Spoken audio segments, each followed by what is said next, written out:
Welcome everybody to another CTL quick take session.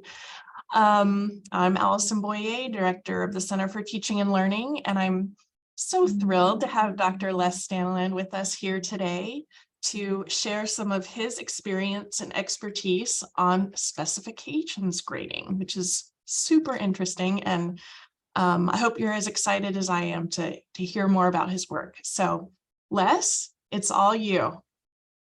Well, thank you, Allison. I appreciate the invitation, and thank you to all of you in Zoom land who took time out of your day to listen to me chat about this. This is the same presentation I gave for the Faculty Development Conference back in the beginning of the spring semester. You can see I just noticed I forgot to change the date. But the development conference was specifically about aligning assessments and various ways to do that. And this academic year, I've started specifications grading, and it's not necessarily a new way, a new-ish way to assess learning, and it operates a little bit differently than traditional grading. And so the session that I gave in January was well received. And so when Allison asked if I wanted to do it again, I said, absolutely, I'd love to. And so when we think about, well, what is specifications grading, or when we ask what it is, it's an approach that prioritizes some things that we may not always necessarily get to in traditional grading.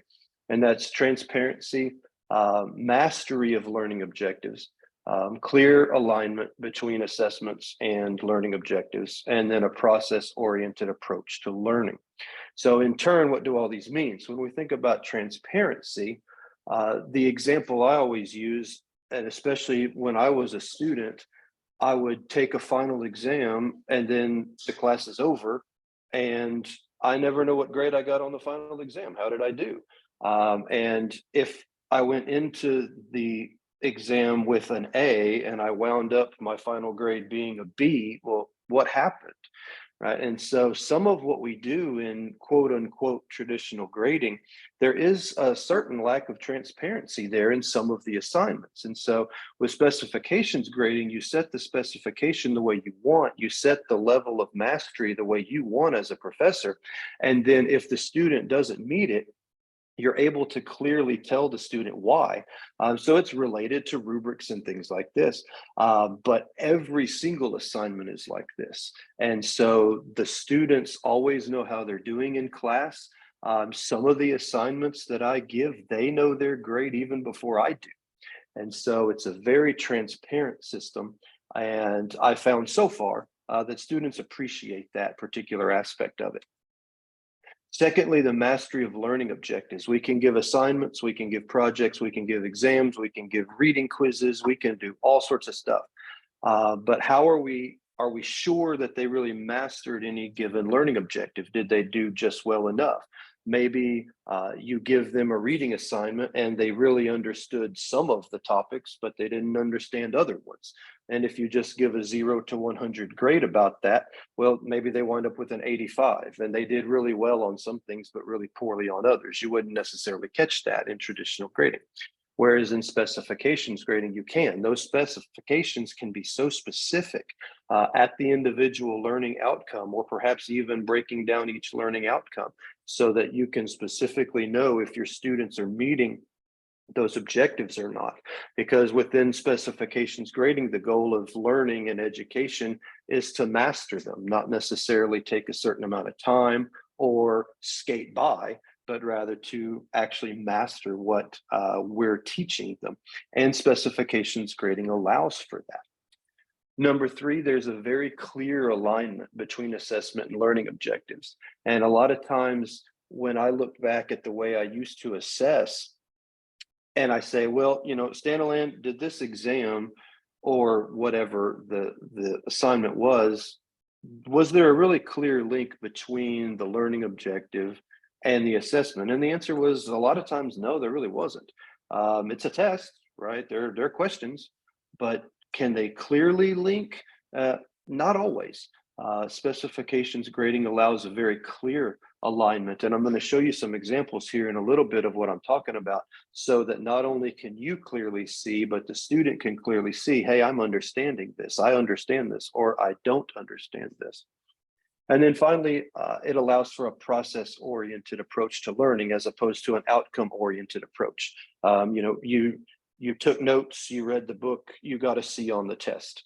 That's an outcome-oriented approach. The process-oriented approach is, okay, let's take a look at this assignment. All right, you didn't understand this component, and it doesn't look like you really got what I wanted you to get here. So why don't you take this back and try again? And giving them that revise and resubmit process allows students to make errors and then learn from those errors, correct those errors, and then truly learn from that situation and from that experience. We don't always do that in traditional grading. It's sort of a one and done thing. Well, you did well on the test, you didn't do well on the test.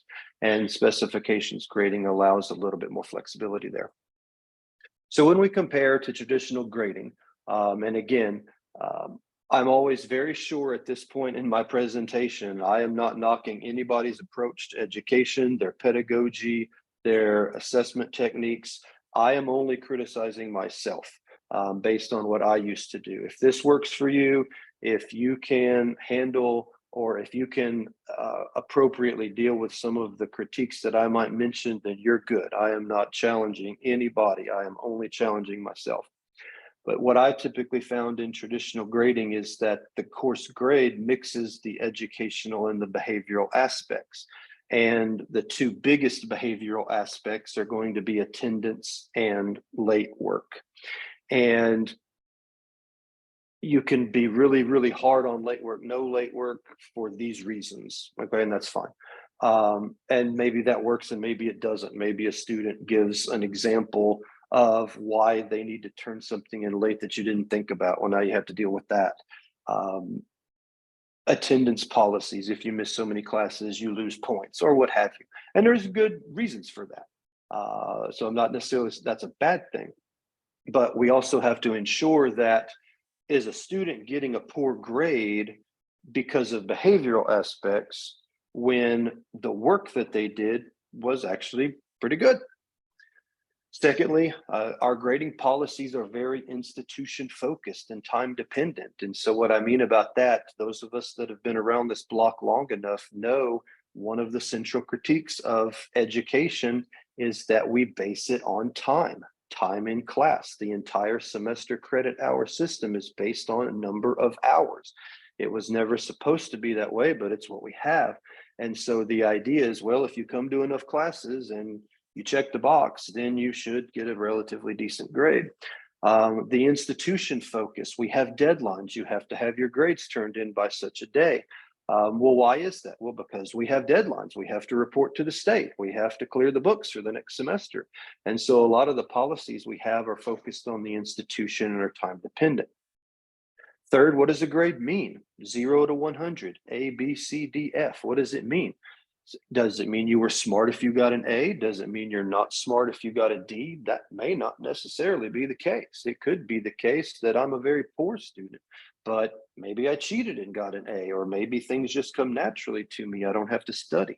Maybe that C student stayed up all night and worked really hard and got all the tutoring they could get, and a C was the best they could do. You tell me, which one's the smarter student? Grades don't always accurately reflect knowledge and learning. And then finally, traditional grading usually, at least in my experience, was focused on summative assessments, the exams, the quizzes, something at the end of the learning process. Specifications-based attempts to transform that approach and say, well, let's emphasize the learning, the education, and a little bit less on the behavior. Now notice here, it doesn't mean behavior is unimportant at all. You can still have penalties for late work. You can still have penalties for any other type of behavior, but it's going to have less of an impact, and more of the emphasis is going to be, did you really learn? So in my class, I will record that a student turned something in late, but I'll just file that in the back of my mind. Does this become habitual? Is this just a one-time deal? So yes, I'll make a record if something's turned in late, but it doesn't mean they lose 30 points or what have you. I still only look at the work. Did they understand the learning target? Did they understand the learning outcome? Grading policies and specification-based gradings become student-focused and more time invariant. So if a student turns in something late, it might be, well, Dr. Essa had a lot going on. Okay, fine, just turn it in. Did you get it? And it allows that little bit of compassion, a little bit of an understanding that a lot of times our students are dealing with a lot of stuff and they're doing their best. They're trying to better themselves. They're trying to get that degree that can then help them in the future. But at the same time, they have a lot of other stuff going on. And so by being a little bit more student focused, you're not giving away grades. More on that in a second. In fact, grades actually get stronger, in my opinion, but it allows for students to have those mistakes, to have those sort of life experiences without it just crushing the likelihood that they're going to get a good grade in a class. The third point, grades have meaning. This is a situation, at least that I've found in the year that I've been doing this now, I have assigned a lot more C's than I ever did before.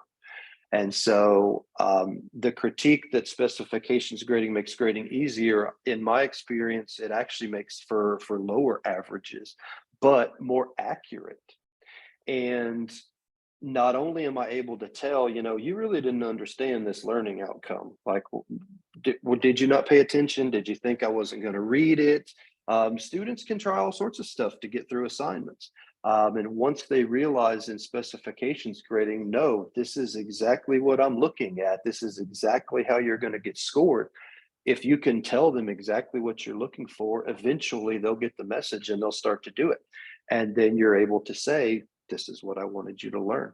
And the grades, it's a better reflection of their ability in education and their ability in terms of time management, project management, things like this, that aren't purely behavior based. They do have an educational purpose. And then finally, the focus is on formative assessment. So again, that revise and resubmit. So, try this out. Well, no, you missed this part. Try this. You missed this resource. You didn't quite understand what this author was saying. Try again. And when students, at least, again, this is always my experience, once students realize that you're not looking for reasons to take off points, you're looking for reasons to give them points, I found that they end up actually working harder. So here's an example. This was from my government 2305 class. And I don't have my laser pointer and you can't see me pointing at my screen. So up in the top right-hand corner, there's the SLO. So for government 2305, that is our SLO. Evaluate the role of public opinion, et cetera, et cetera. And so this is a pattern that I use. This is a template that I use. The learning targets are numbered, and then you see the mark S or U. Well, that stands for satisfactory or unsatisfactory. That's it. And in this particular case, you see some hyperlinks that take them to the resources that I want them to use for this assignment. And then the questions, right? Evaluate the public's feelings. So this gets you to American attitudes. So this is about the role of public opinion. And then the other resource was about lobbying and interest groups and political parties. And so if anyone ever wants to ask, if Dr. Hardesty ever comes up to me and says, Staniland, I want to know, are your government students learning SLO 5? I can say, yes, sir, here you go. And I don't have to dig through a 50-question multiple choice exam and say, well, which ones were about public opinion? Because very clearly in this specification, in this learning target, I am asking them to do exactly what is in the SLO. And so there is that very clear alignment. And then I can give feedback on the right-hand side and leave a column for feedback. So if a student isn't answering, if they're not quite getting it, I can say, well, you kind of missed this part. And so the satisfactory, unsatisfactory is in my mind. And when you do this yourself, you can come up with any grade that you want. But if I was thinking like a traditional grade, would I give this an 80 or above? If the answer is yes, then it's satisfactory. If the answer is no, then it's unsatisfactory. And you can set that number wherever you want. It could be passing, it could be a 90, it could be whatever you want. But typically, so the standards in specification grading, the standards for your grading can go up as opposed to down. If you just want pass or fail, you could do that. But for me, I typically say B or better. And then if I would grade something that's less than a B, I would say unsatisfactory. And then if you grade unsatisfactory, you have to tell them what to correct. And so I hand it back. They see that it's unsatisfactory. They see the feedback. They correct it. They turn it back in. And I've never had a student need more than one extra chance to turn an unsatisfactory into a satisfactory. And most of the time they get satisfactories. So that's one example there. And then the back side of the page is where they can write. I have them do this in class. So they have me as a resource. If they want to use a friend or a teammate as a resource, they can totally do that as well. This is just the example for macroeconomics. I apologize, the SLO is incredibly long, so I had to use really tiny font to get it all to squeeze into that box. But the idea here is, does the student know how to create an aggregate demand, aggregate supply model? And in this particular case, there's no hyperlinks, there's no textbook chapters. I simply give them the data. And within class, during the lecture component, I showed them how to do this, and we used something similar. And so now they have their notes, they have my notes, they have the textbook, and now they're being asked to do this. And so construct the model and then ask them an evaluation question based on where the equilibrium is. Is this economy and inflation or unemployment? And then give me an answer, and then give me a policy solution. And so it ties everything together in a very specific way so that I can gauge whether or not the student is understanding what I need them to understand. So then finally, last semester, I just opened this survey up again for the spring semester students. So these are just fall 22 student results. I asked them around November, once the course was pretty close to wrapping up. I asked them these basic questions about their attitudes, their thoughts and feelings on how they were graded that semester. So the first question was, I understand how I am graded in my class. And I used a 4-point Likert scale. So 1 is strongly disagree and 4 is strongly agree. There's no neutral option. And you can see there on the left side of your graph, students understood overwhelmingly. They understood how they were graded. And even that's a relief, right? And we know we've done this. How many times have we put in our syllabus? This is how you're graded. These are their percentages. And then you'll have students, well, what am I going to get if I get a 50 on the exam, right? We deal with that all the time. Well, my students here, at least the overwhelming majority of them, understood how they were graded in class. On the right-hand side, I feel that I'm able to fully demonstrate my knowledge of course content. So still an overwhelming majority agreed or strongly agreed, a couple more disagreed. But again, this is the first time they've ever been assessed this way. It took students a couple of weeks to get used to this. It was really strange to them. And so on syllabus day, I lovingly refer to syllabus day, I took a lot of time to explain it. But even then, this is one of those things, if you want to do this for the future, one of the areas that you'll have to be prepared for is there will be a ton of questions, and they really won't get it until about the 4th week of the semester.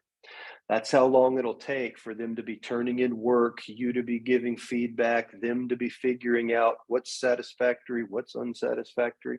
But once they get it, it's like a machine, and you can churn work out a lot and give students time to master these concepts, and they'll do a pretty good job of it. The last question I asked them was, do you like specifications grading more? And results a little bit more mixed here, but for a first semester, I'll take it. We still had a majority that either agreed or strongly agreed that they actually prefer or like specifications more than traditional grading.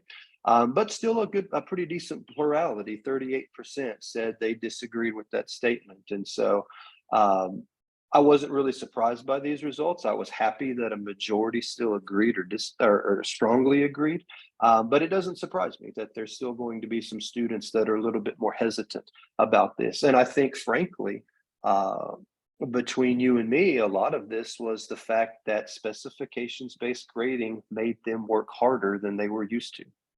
And I think that's the dirty little secret, is that, you know, anytime you hear about alternate systems, it's like, well, this will be easier for the students, and that could be, but in specifications, I would argue, at least so far with what I've seen so far, it's actually harder for them. And naturally, students don't necessarily want that any more than we would want our jobs to be harder. We want our jobs to be easier. Well, so do they. And this isn't easier. It's not easier at all. So finally, to sum up, and then I'll answer any questions you have. What I really like about specifications grading, it balances rigor without compassion, without giving up either one. It's not rigor and complete, I don't care about your life, I don't care what's going on, you still have to turn in the assignment. It's not, oh, just turn in the work whenever you want and I'll still give you a good grade. It does balance both of those aspects. Expectations are high but realistic. It's not easier for them, and it's not out of reach. They really do have to struggle to get to that point, but that's where that growth and that education and that learning really going to happen. I don't make the questions too easy. I make them hard, but realistic. And a lot of that has to do with that revise and resubmit process. It allows them to reach and potentially, quote unquote, fail the first time. Okay, this is where you failed. Try again. Third, it reduces anxiety. And that, we can put a star next to that one. I don't have the answers for why our students are so much more anxious than they were 10 years ago, but clearly something's going on. And so anything from my point of view that can reduce anxiety, especially about grades, I'm all for it. You know, people chasing GPA points and all this, these students are just really getting nerved up about their grades. And we know enough to know that it doesn't really matter. Just graduate. You don't have to get a 4.0. You just have to graduate.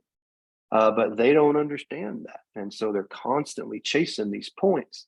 And this does away with all that. You didn't get an 85. You got a satisfactory. Well, did I get an 80? You got a satisfactory. It's good enough. Move on. And then finally, it allows for a student's grade to actually reflect their understanding of the content, as well as their effort level. Effort isn't completely ignored in this system. Effort does matter, and in a lot of ways, effort matters even more because you can have more assignments, because you can really narrow in on those specifications. You can make the specifications as narrow as you want. So you can really have a lot of assessments, a lot of assignments. And if they're formative, they don't necessarily even go in the grade book, but they're making the student better. So with all that said, questions, comments, concerns, I'm here for you. I'll answer anything you have to the best of my ability.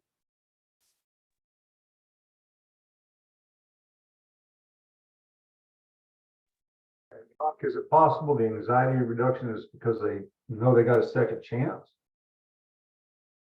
That's probably a lot of it. That's a good comment, Mark. And I think that is a relief to a lot of students, that once they realize that it's okay for me to make a mistake. And especially me, I deal with dual credit students. And a lot of the anxiety that I see just comes from the fact that they just get it in their head that they're not allowed to make mistakes. Everything they do has to be perfect. And I said, y'all got to stop that. That's not doing anybody any good. And so I almost have to feel like I'm reteaching them, unlearning them, because a lot of the ideas that they have about what their work is supposed to look like is just, it's not realistic for the long term, especially not for an 18-year-old. Good question. I had a question, Mark. This is Sukanya here. And first of all, Les, sorry. I wanted to first say, thank you for the presentation, because I was very inspired by your presentation at the Faculty Development Day. And I was there, and it really made me think. And I tried to kind of incorporate it a little bit. And that's why I came today too, to see if I could learn some more. But I just had two questions. One thing was in terms of the grades, I think somebody asked it in chat also. So how do you transform the satisfactory into actually a grade that you put into your grade book? So I have it in Canvas, and Canvas does not play well with non-traditional grading systems. That is my bête noire for this semester. But you can set up the assignments and you basically set it up. There's an option as complete. And so it becomes a binary. And so when I grade, to me, it looks like a check mark or an X. And I can't remember what it looks like for the student, but that's how I can put them in Canvas. Then when it goes to assigning a final grade, because I do have to turn this into a letter and a number grade. And so the specifications part says, well, if you want an A in this class, first off, that'll be a 95. Then you have to do this level, this specification for this group of assignments, this certain standard for this other group. And so in Canvas, you're just keeping up with that as the semester goes on. And then when it's all over, according to what I put in the syllabus, the grade that you're going to get, A, B, C, D, F, is going to be based on how well you did on all of those assignments. And so you're going to get the lowest grade for whatever specification you completed. And so that's how I have to turn it into a grade. It is not easy, but it's also not terribly difficult. A big downside, and I do have to remind students, is that Canvas, if you're looking at Canvas to keep up with your grade, it won't quite track than if you're doing traditional grading. And so that's why, at least with my classes, I have 3 different student conferences throughout the semester so that we can pull up for about 5 minutes and we can review what their grade is looking like and what is still feasible to do and what is becoming unfeasible. And at least with my students, they'll be very honest. They're like, yeah, Dr. S, I mean, I just, yeah, sure, an A is great, but if I get a C, I'm fine with it. I was like, you're not going to hurt my feelings. I get paid the same. I mean, I want you to get an A, but I'm not going to want it more than you do. So if you want a C, go for a C. And I think students are kind of, to go back to the anxiety question, it sort of lets them breathe a little bit, that you don't have to chase points here because it's not easy. It's very hard to get an A in my classes with this system. But another question I had was, so I'm assuming that all of these things have deadlines.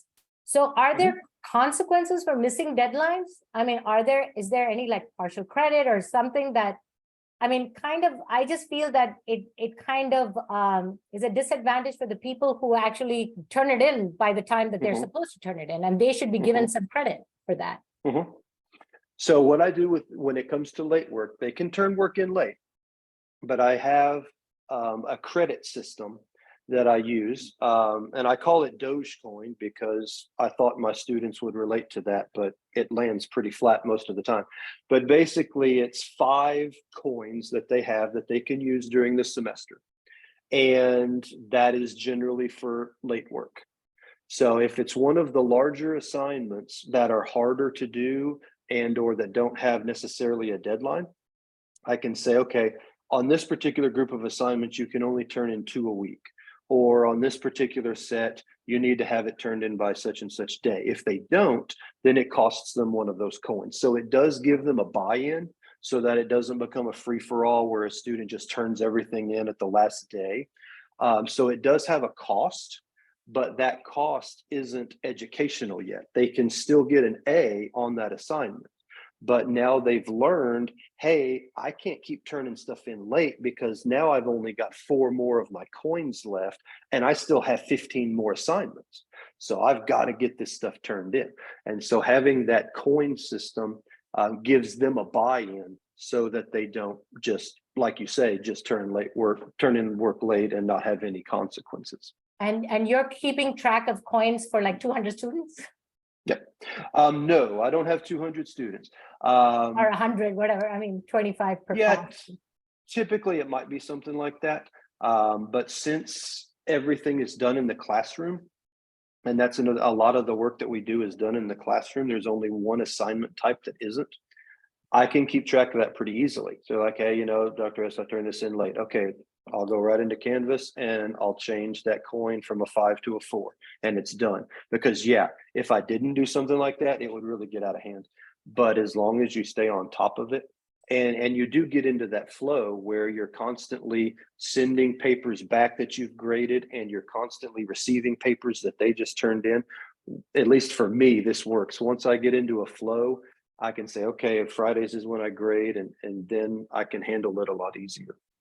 So yeah, it's not completely costless, but it's also not losing 30% of the grade for the assignment. Well, thank you so much. You've given a lot to think about in these this particular way of grading, and I really appreciate that. Thank you. I appreciate that.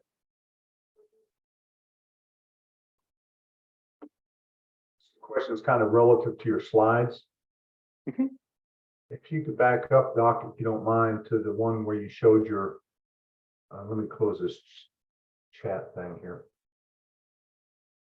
Yes, this one right here. Okay. And it's just because I'm a research geek. I'd be interested to know the demographic of each of those sides of the coin. Okay. Those that disagree or who don't care for the type of thing, are those first-year students? Are they age specific, you know, the 18 to 19-year-olds? And I'd be curious to see how the other side worked. Just because, you know, you're an academic, you just like to know what's skewing that, because that is a 50-50 place. And that's all I was thinking about when you showed me that. I thought, I'd like to know how that demographically breaks out. I don't know if there's any way to track that. Yeah, it's a good question. And I don't recall if I asked any demographic questions because I wanted the survey to be anonymous so that they would give me their honest feedback. I can't remember if I did or not. I could run that analysis. I only teach dual credit, so they're all the same age. But there could be racial or gender differences that I haven't considered. So that's a good question. I could do that. Yeah. That'd be interesting. I'll make a note of that. Yeah. For future application, you know. Yeah, absolutely. Thanks, Doc. Mhm.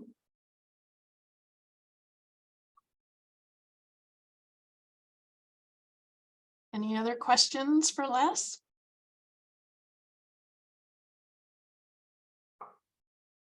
Good presentation.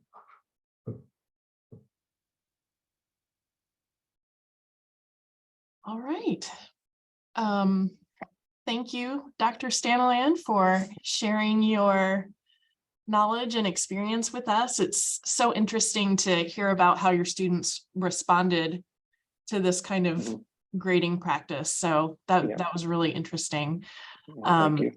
Thanks to all of you for being here on a late Thursday afternoon. Yes.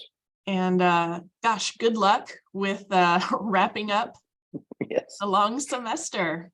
Summer will be here soon. Thank you, Dr. Boyd. Thank you, Dr. Stanley. Yes. Thank you. Smart. Appreciate it. Thanks, everyone.